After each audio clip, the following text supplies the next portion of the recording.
Most actors who define a blockbuster franchise do so with commanding screen presence, unforgettable dialogue, and powerful emotional delivery.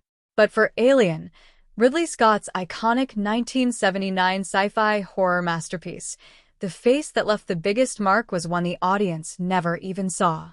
As terrifying as it was inventive, the xenomorph became one of the most recognizable creatures in cinematic history. Yet behind the monster that launched a billion-dollar franchise stood a man whose name few ever learned, Balaji Badejo. Alien rewrote the rules of sci-fi horror. In an era overrun with Star Wars imitators, Alien managed to break the mold. Screenwriter Dan O'Bannon took a slow-burn horror concept and married it with deep space mystery, while Ridley Scott elevated it with chilling visuals, gritty realism, and industrial set design that contrasted heavily with the gleaming tech of other sci-fi films of the time. Sigourney Weaver's Ellen Ripley became an icon of feminist strength, but the film's true terror and staying power came from its villain. The xenomorph wasn't just another rubber-suit alien. It was biomechanical, unknowable, and relentless, a design so unforgettable that it haunted viewers long after the credits rolled. While H.R. Giger's nightmarish art defined the creature visually, someone had to bring it to life. Enter Balaji Badejo. Balaji Badejo, the actor who never acted again. Badejo wasn't an actor by trade. He was a Nigerian-born graphic design student, randomly discovered by a casting agent in a London pub. At 6 feet 10 inches tall, with unnaturally long limbs and a slender frame, Badejo stood out in any crowd. Ridley Scott had initially resisted the idea of putting a man in a suit to play the alien, fearing it would look fake or hokey. Animatronics, the first choice, weren't advanced enough in 1979 to convincingly portray the creature. But when Scott met Badejo, he realized the impossible might just work. Badejo had the exact physique needed to distort the xenomorph's movement into something alien, something insectal, almost elegant, and completely terrifying.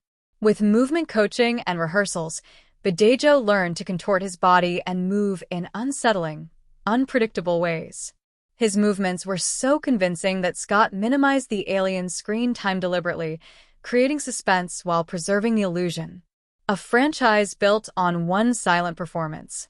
Badejo only appeared in the first Alien film, and it remained the only acting credit of his life. Yet his contribution was monumental.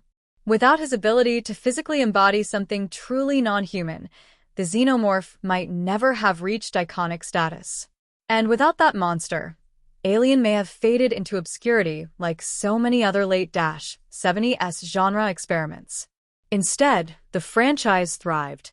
Spanning sequels, prequels, crossovers, games, and merchandise, the Alien name has grossed over $1.6 billion globally.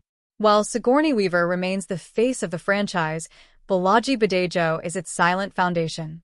His performance gave form to fear itself, an unforgettable terror that haunted viewers through dark hallways and ventilation shafts for decades. Badejo's quiet legacy. Tragically, Balaji Badejo passed away in 1992 at the age of just 39, never returning to the film industry. He died quietly, long before most fans even knew who he was. But his legacy lives on in every version of the xenomorph that graces the screen. Even in modern adaptations with advanced CGI, the influence of Badejo's original performance still shapes how the alien moves, how it stalks, how it kills. His story is a rare one in Hollywood, an unknown artist who stepped into a suit for a single role and became part of film history. Without speaking a word or showing his face, Balaji Badejo became one of the most important performers in science fiction cinema. His presence was brief, but his impact will always loom large, just like the creature he brought to life.